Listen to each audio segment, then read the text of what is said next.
Mwimbaji wa nyimbo za Mugithi Carey B amepata kuanza kuzungumziwa tena kwenye mitandao ya kijamii baada ya tukio ambalo lilipata kumfanyia.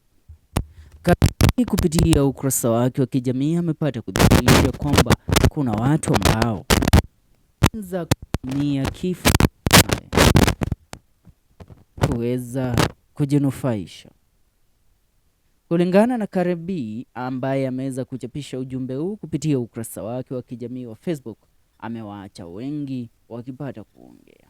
Na nitapata kukusomea ujumbe kutokea kwa Carey B ambao ni ujumbe yeye mwenyewe ameweza kuchapisha. Anasema hivi Carey B, the audacity.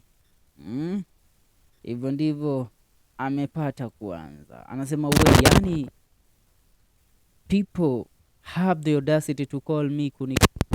Why do people take advantage of people's situation? Ina maana kuna watu ambao wanajaribu kumuibia Carey B kwa wakati huo mgumu ambapo yeye mwenyewe amekuwa akipitia wakati mgumu, ndipo kuweza kukabiliana na taarifa kuhusiana na kifo cha mwanawe. For now nikiweza kusoma comments kadhaa, namuona Karangwa Muraya akisema hiyo ni ng'ombe ya modo, amekon wengi mahauoshio. MC Jimmy Kajimu anasema shame on them. Mgoge wa Karaja anasema dunia haina huruma. Linet Nafula anasema pole. Gadoni El Juguna anasema surely. Pole mama. Wycliffe Doni anasema it's good and still mourning for you. It's not good and still mourning for your son. Kumbuka Carey B kwa wakati huu anaomboleza baada ya kifo cha mwanawe Joe Madulo ambaye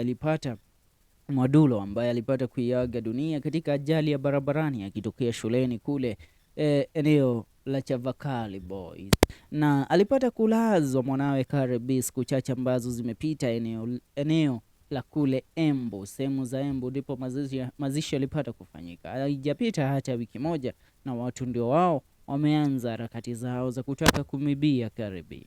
Wengi wanasema may those that are trying to do that be ashamed of their deeds.